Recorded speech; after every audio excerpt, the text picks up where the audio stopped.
Good evening, everyone, and thank you for coming to another end of the year event. I was thinking a lot about what I'll share with you tonight, but when I looked deep inside myself, I realized that the real story is my divorce. I got divorced this year. At the first few months, I told myself all different kind of horror stories. How I'm going to fail, that this is the end of my good years and now I'll be homeless.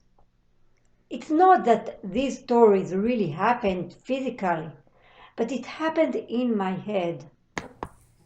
I was scared, I was confused.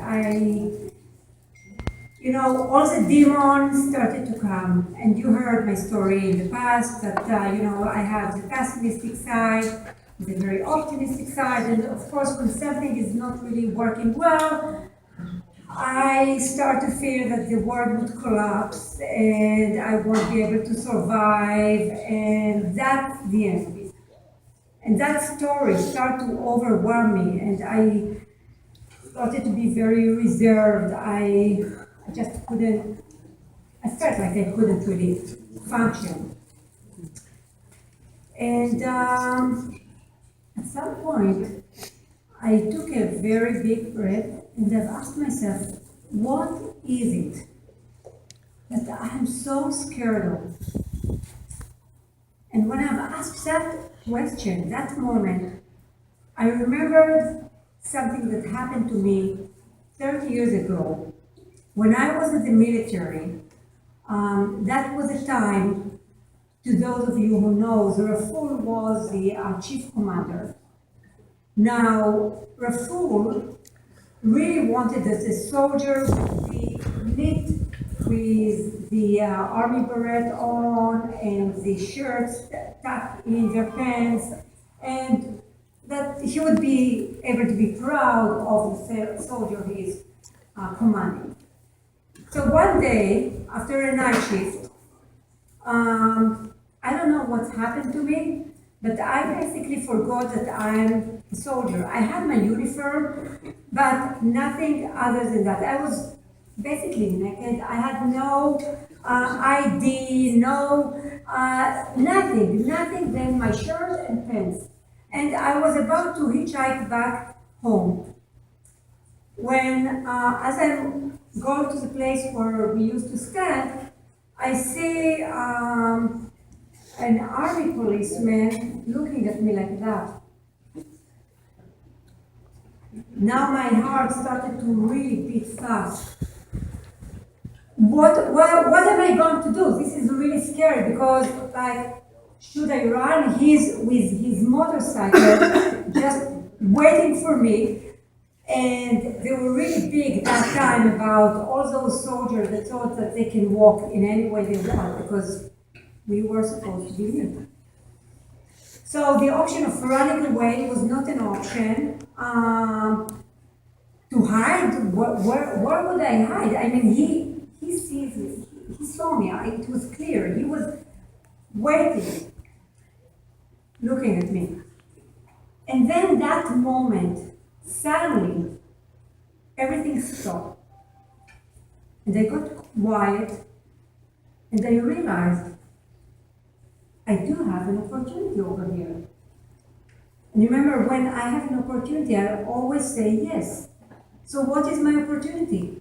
I always wanted to know how is it to be in prison.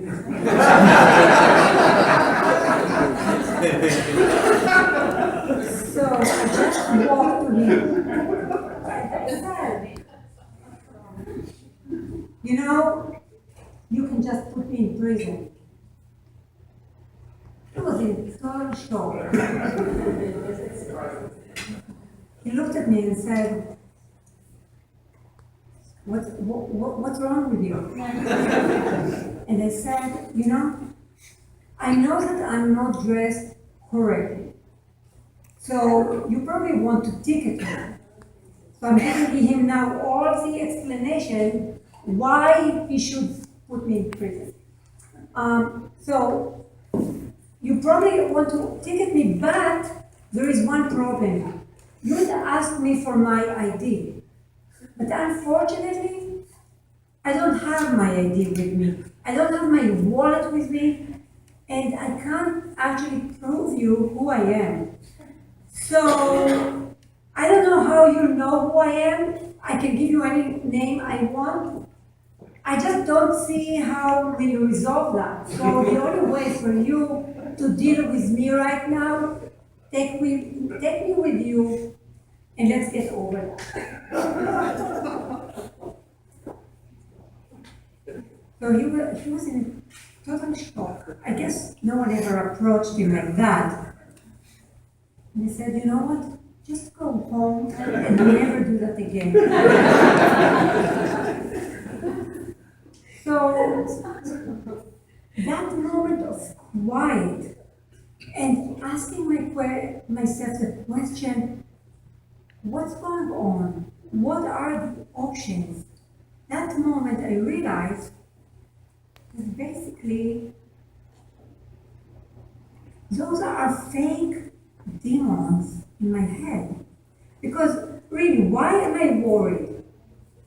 Well, maybe I won't be able to do as good as I've done before. Okay, so what? I've lived already before with nothing. I've done it. I can live on the street. It will be another story. So I don't worry about that. But then I have my kids. And the kids, I was really worried about them because if I can't provide, how they will do. So I grew up in a kibbutz, and I started to reflect on the way I grew up in a kibbutz. And basically, I realized we give them, or I give them, way, way more than they really need. I don't know if I'll ask you, right? Can you guess what I've asked for my bat mitzvah? Try to guess what I've asked for my parents to give me for my bat mitzvah. One guess. No.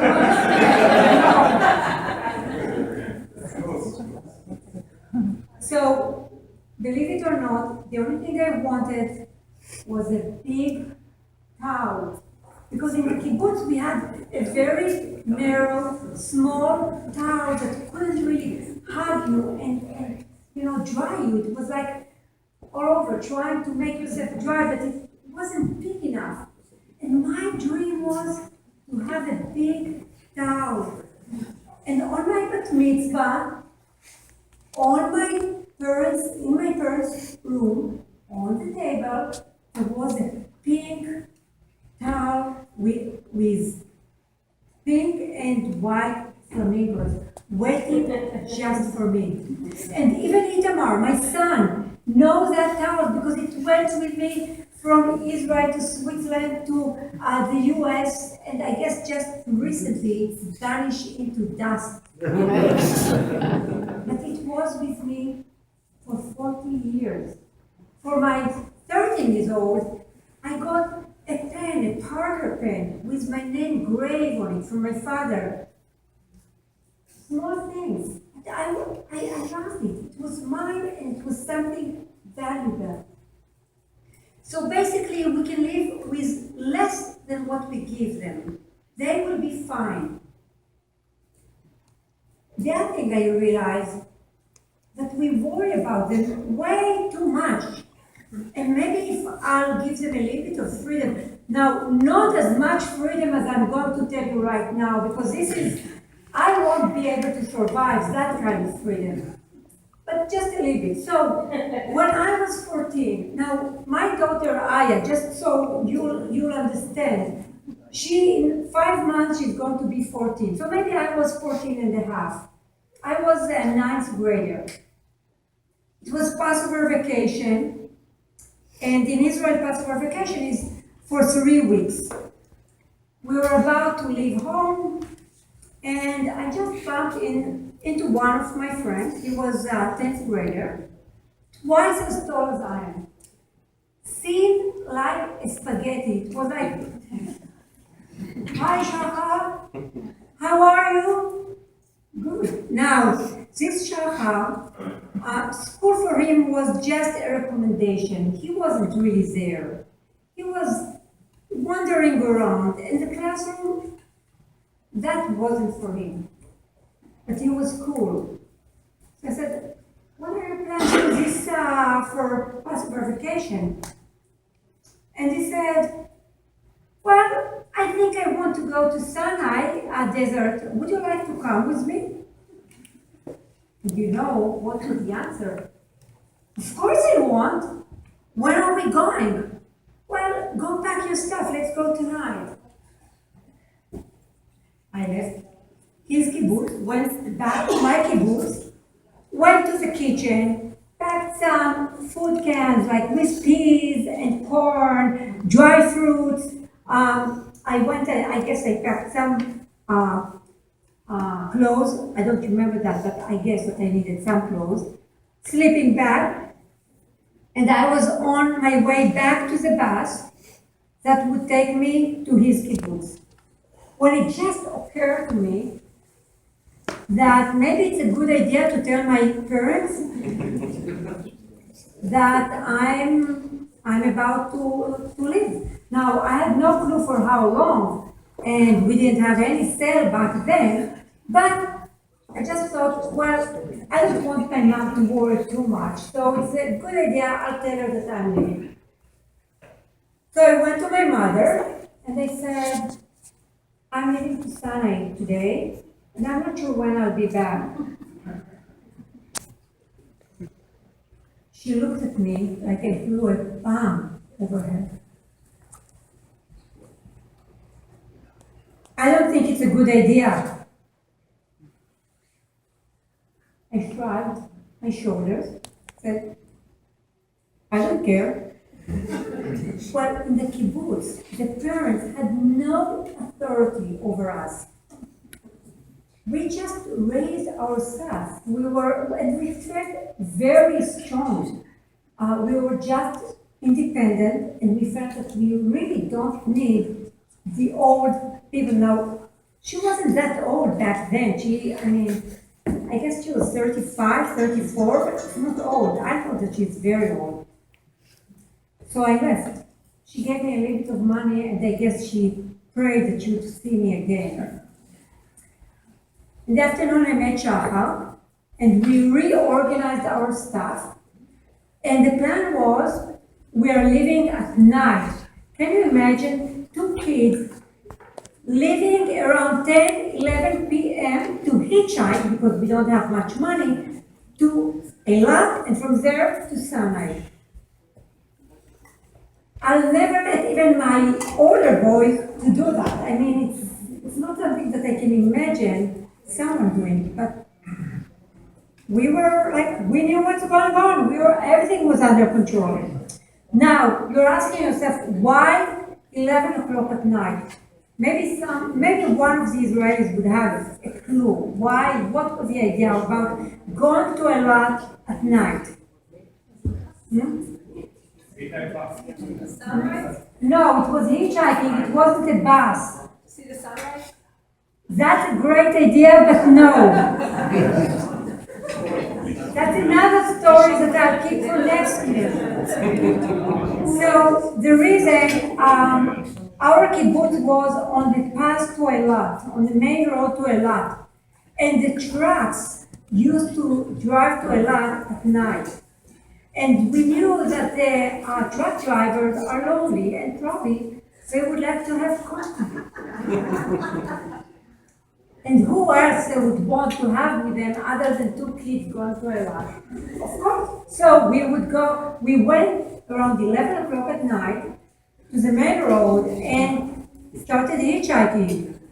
And the plan worked. Sure enough, a big fancy truck stopped for us. We admired those trucks, 2 seats next to the driver, a bed behind, and you can imagine what were the talks in the kibbutz about what's going on in that truck. Where to? Eilat. Hoping we were in with him on our way to Eilat. I guess around 3 a.m. in the morning we arrived. said goodbye, went to take a nap on the beach, and we continued to check into a lot. Now, during every time that there is vacation in Israel, everyone is on the way to travel. So as we were hitchhiking, a young couple that just got married and they were on their honeymoon. I'm not sure why they stopped once. Why did they meet two teenage in their honeymoon, but they stopped the car. And they didn't know much about Sinai. And they asked us, where are we going? And Shafam, he was the expert, knew everything. And I think they were very happy that we knew more than they knew. And we directed them to Sharm el-Sheikh, and we went to Ras Muhammad, which is the tip of the Sinai. So it's really far. It's really far. And after, I don't know, maybe a week we were there with them, we told them, in the middle of the desert, there are very high mountains. Those mountains get covered with snow sometimes when there is some rain during winter because it's really cold there. And once that snow gets melted, it fills the valleys with water. There are pools full in the middle of the desert, full with water. And trees, palm and figs. It's beautiful over there. I guess the way we described it to them, we got very excited. And we drove all the way to the middle of the desert to Santa Catarina, because at the top of one of those mountains there is a monastery. And just below that there is a very special Bedouin tribe that lives there. We spent some other days with them, and they left before we left. So I'm not sure, I can't really remember how we came back home, but the fact of the matter is that I'm here, so we figured it out. We're fine. So as I know that my kids are not going to do such a stupid thing, I realized that I can actually relax with regard to my worry. I have a plan. In that moment I realized that really my fears are like those skeletons you see when you're going to the Mexican restaurants. All those demons and things, they're not really scary. Those are just, decorations in my mind. It's not something real. It's something that I should ignore. But during this year, I've seen someone who was really struggling. And there are people that have real challenges in life. And I just thought to myself, really, I have to put things in proportion. When I see kids who struggle with cancer, families who every day has to worry about that, that's scary. That's something that you struggle every day. And I thought, I have to do something about that, and I have to get out of my comfort zone to face my fears and to do something that I can give them back, to maybe give them hope or do something that would make a little change in their life, because they are the ones who are really struggling every day. So I think I've told you a few years ago, there is a beautiful organization, Larger Than Life, that was founded in 2000 by Israeli parents to kids with cancer. And they do all different kinds of beautiful things. They build classroom for kids in the hospital. They take families that need a trip abroad to the US and other places, and they make kids' dreams come true. They give hope and something to live for and to take the fear away. So I thought to myself, I need to do something that would challenge me, that would show me that I can face my fear and I can really help in my mind. And I decided that this year I want to give 10K to those kids, to this organization, Larger Than Life, and I can be fine. I'll be okay. And I want to make a difference in their life as well. So the moment I've made that decision that I'm going to give something back to them, I felt that all the bad energy, all those demons that were in my mind vanished. There was a plan. And good things started to happen. And good energy started to come. And I really believe that when we let it go, we don't fight for things, we don't hold to it, we just let it go. And it's okay, more good things would come to us. So I've learned something about myself this year. And I hope that I'll make a difference in few kids' life, families. When you go out, and I'll give you the little goodie bags that I prepared for each one of you. I put a little bit of information about Larger Than Life, so if you feel like you want to learn more about that, it will be great. But I really want to thank also to you, to Abigail. Where are you? Abigail!